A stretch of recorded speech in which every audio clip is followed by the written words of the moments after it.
우리가 만일 미쳤어도 하나님을 위한 것이요 정신이 온전하여도 너희를 위한 것이니 그리스도의 사랑이 우리를 강권하시는도다.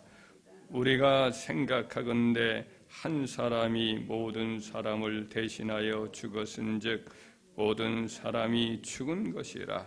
그가 모든 사람을 대신하여 죽으심은 살아있는 자들로 하여금 다시는 그들 자신을 위하여 살지 않고 오직 그들을 대신하여 죽었다가 다시 살아나신 이를 위하여 살게 하려 함이라. 아멘. 오늘 본문 말씀에 보면 사도 바울은 이제 사람들로부터 자신이 미쳤다라는 말을 이렇게 들은 것이 분명합니다. 그렇지만 그가 이제 자기가 미쳤다는 말을 들은 것을 이제 부끄러워하지는 않습니다. 그리고 그런 미쳤다는 말을 듣지만은 그것은 뭐냐? 바로 하나님을 위해서 미쳤다는 말을 자기가 듣지만은 자기가 만일 미쳤어도 하나님을 위해서 미쳤다는 거죠. 하나님을 영광과 그의 나라를 위해서 그의 이름을 위해서 자기가 미쳤다 할지라도 그렇게 미친 것이다. 사실은 이제 정신 차린 자다.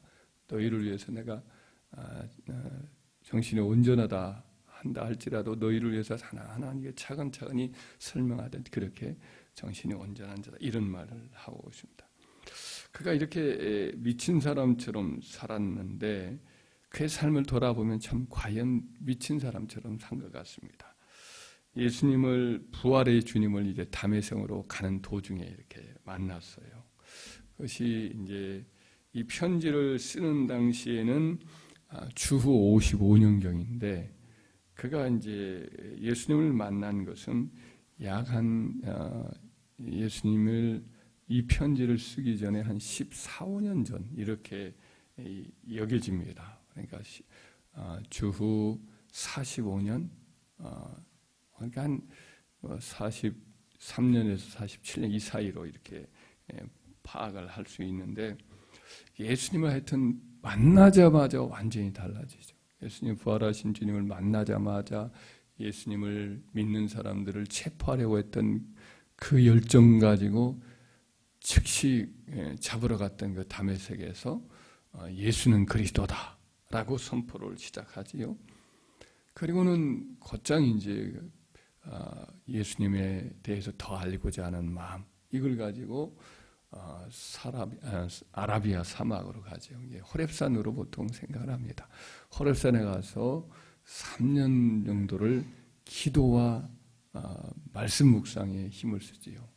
그리고 이제 그 지역 일대가 이제 아레테 왕이 그 당시에 섬겼던 그 아라비아 사람들의 제국이었는데 거기서도 전도를 한 것 같습니다. 나중에 그것 때문에 사도 바울을 잡아 죽이려고 이렇게 그 아레타 그 왕의 방백이 그를 체포하려고 해서 소쿠리타고 그가 이제 그 다메섹에서 성벽으로 내려서 도망을 친 걸 보면 이미 이제 그 지역 일대에 복음을 전하려고 애를 썼던 것을 볼 수가 있습니다. 그래서 묵상도 하고 기도를 하고 또한 전도도 한 것 같습니다.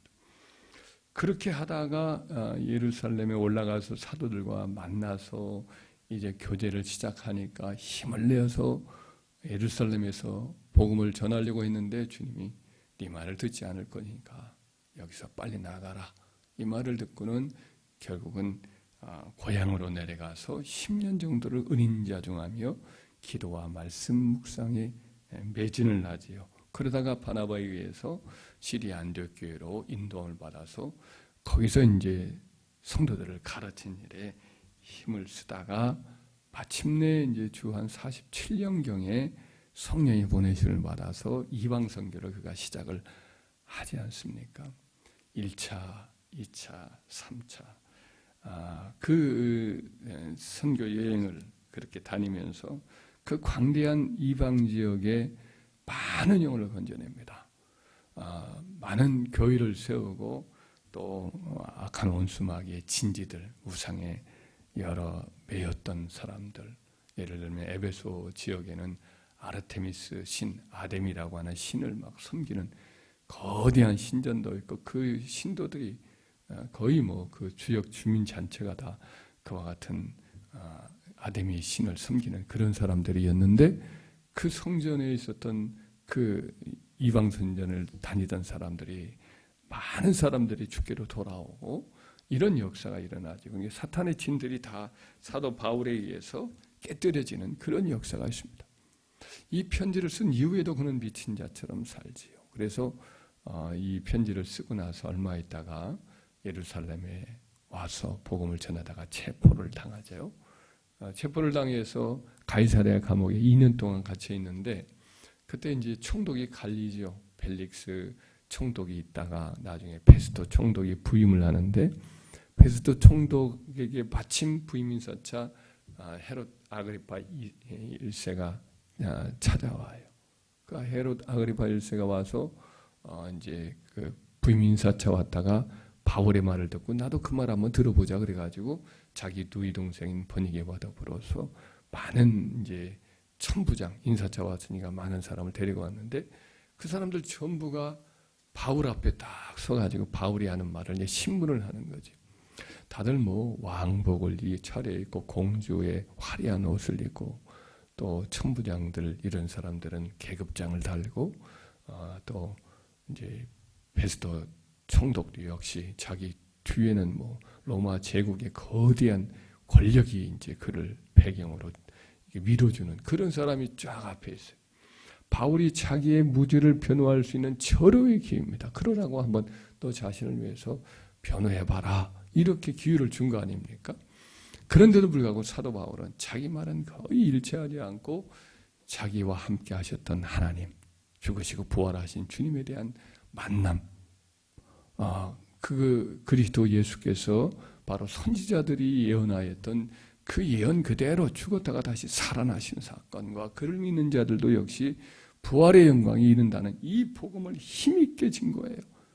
그러니까 이렇게 전도를 막 계속 하니까 벨릭스라는 베스도라는 그 로마 총독이 나중에는 견딜 수가 없어서 가만히 듣고 있을 수가 없어서 점점 말씀이 쪼여오니까 그가 뭐라고 말을 합니까? 바울아 미쳤도다. 네 많은 학문이 너를 미치게 하는도다 라고 막 소리를 꽥 지르면서 그 말을 가로막지. 바울이 지지 않습니다. 이렇게 맞서 선포하죠. 베스도가 켜요. 내가 미친 것이 아니요 참되고 온전한 말을 하나이다. 참되고 정신 차는 말을 하나이다. 개역성경이 그렇게 말했지.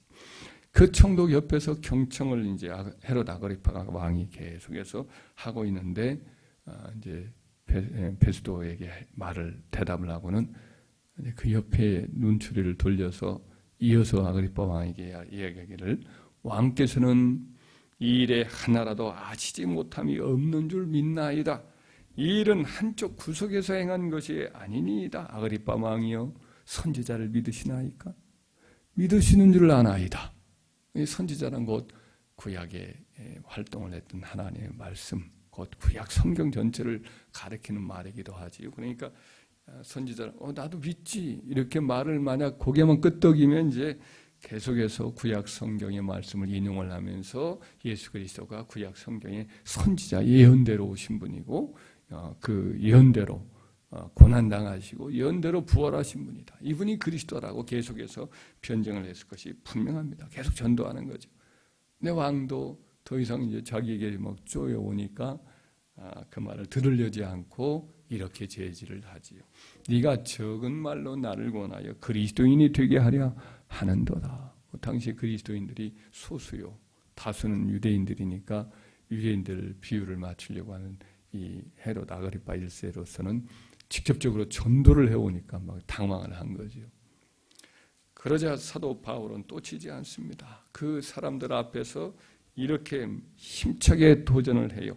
말이 적으나 많으나 당신뿐만이 아니라 이 자리에 내 말을 듣는 모든 사람도 다 이렇게 결박된 것 위에 나와 같이 되기를 하나님께 원하나이다. 나의 간절한 소원이 있다면 내가 이렇게 죄수가 되어서 결박당하고 있지만은 이 죄수의 신분은 부끄러운 것이지만은 그러나 이것 위에 여러분 모두가 다 나와 같이 되기를 원합니다. 여러분들이 엄청난 권세를 가졌고 엄청난 또 재산을 가졌고 화려한 신분을 가졌고 그렇게 있지만은 나는 하나도 당신들 부럽지 않습니다.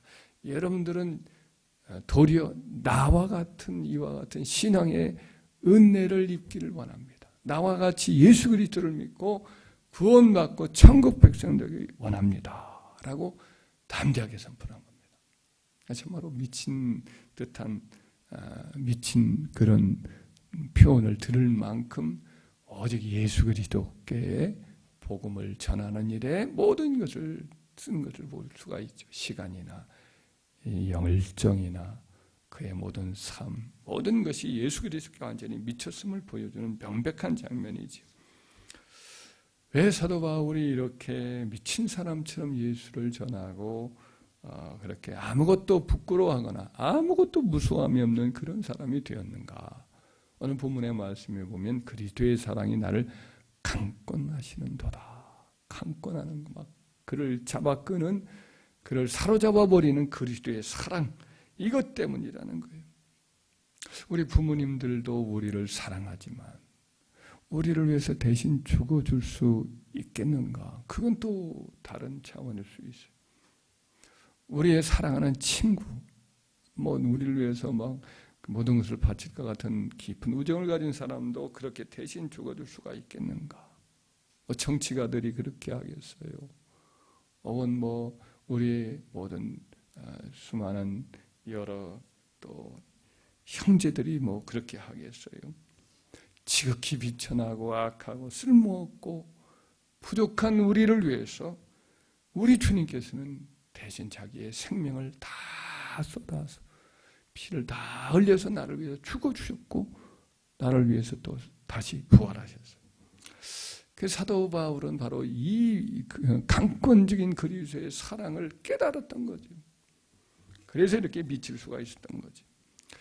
우리가 따지고 보면 다 어느 정도는 미쳤기 때문에 여기까지 온 거 아니겠어요? 주님께 미쳤기 때문에 우리가 지난 세월에 많은 친구들도 있어도 친구들하고 사귀는 것도 다 버리고 주님을 섬기기 위해서 다 이렇게 주일이고 막 그렇게 그들에게 가지 아니하고 만나지 아니하고 다 오다 보니까 다 친구들도 떠나고 다 이 자리까지 여기 온 거 아니겠어요? 많은 일들이 있지만 우리가 많은 손짓이 있고 그렇지만 다 내려놓고 시간을 주님을 섬기는 일에 이렇게 쓴 거. 우리가 어느 정도 다 미친 거예요. 미쳐서 여기까지 온 거예요. 우리가 사랑의 줄에 그 그리스도의 그 강권적인 사랑에 매여서 우리가 여기까지 온 것인데 앞으로도 이제 우리가 얼마를 살다가 지상의 생일을 살다가 주님 앞에 가게 될지 모릅니다만은 이 강권적인 주님의 사랑이 우리를 더욱더 사로잡는 그 은혜에 사로잡혀서 주님을 섬기는 일들이 더 깊어지는 은혜가 있기를 소원합니다.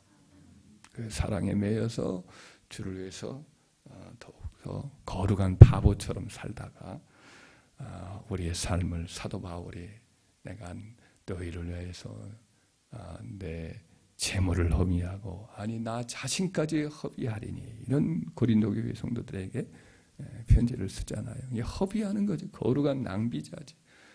거룩한 바보처럼 주를 위해서 낭비한 것 같은 미친 자처럼 살아가는 거룩한 광인으로 이렇게 살다가 정말 우리 주님 만나는 은혜가 있는 우리 성도님들과 이 종이 되기를 주의 이름으로 축원합니다.